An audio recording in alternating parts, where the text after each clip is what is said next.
nito. Wala akong ibang kopya nito eh. Lagot ako sa teacher ko nito.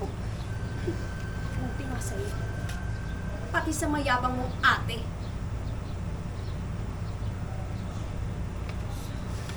Sobra ka na. Siyempre, nakawork kami si Kay sa Arabella. So, close talaga kami. And si Nige din. Pero hindi ko pa siya nakaka-work. Now ko lang siya naka-work. And it's fun. And it's so nice to catch up with them.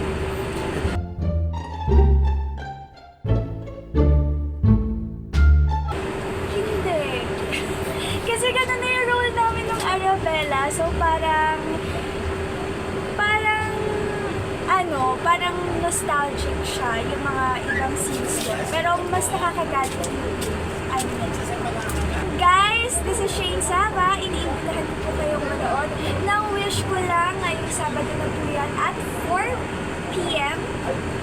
at